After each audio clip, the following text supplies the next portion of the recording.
سلامات للاعب السوري وايقاف مؤقت لمده دقيقتين على يوسف على يوسف نجم شوف الاعاده. مو هذه الطريقه يا يوسف يا نجم بالدفاع في القناه الثالثه الرياضيه نفتخر بها، جهود شبابيه كويتيه هدف سوري. بدر الدين خلوا بالكم، بدر الدين غرواتي، خلوا بالكم من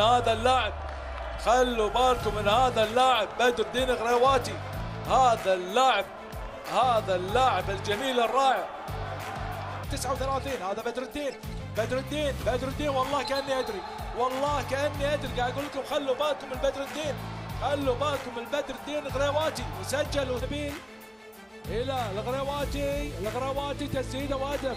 قاعد اقول لكم خلوا بالكم من هذا اللاعب، خلوا بالكم من بدر الدين غريواتي، احد نجوم فريق نادي النواعير السوري. لاعب متميز، لاعب متمكن، لاعب يعرف كيف ومتى واين يتحرك. لا بدر الدين غريواتي وهدف. بدر الدين غريواتي ما له حل. هذا اللاعب السوري ما له حل. اللاعب وايضا بدر الدين غريواتي. يا ساتر على بدر الدين غريواتي، يا ساتر تبارك الرحمن. نرجع ونقول افرا وخطا. هذا صح يا قطان، هذا الصح. العب معاه دفاع خارج منطقة 9 امتار الى الجناح وهدف. هدف امان العيان باداء ولا اروع ولا اجمل في هذه المباراة، خصوصا في الشوط الثاني. بدر الدين وهدف.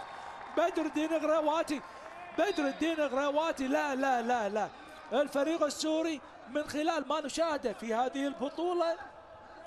هذا بدر الدين غريواتي مع بدر الدين، لاحظ يسدد ولكن رمية 7 امتار. لابد من مقابلة اللاعب بالكرت الاحمر.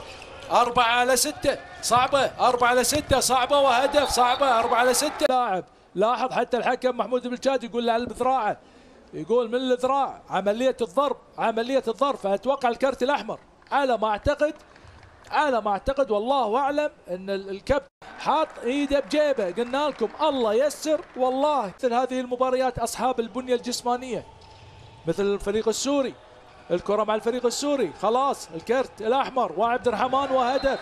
عبد الرحمن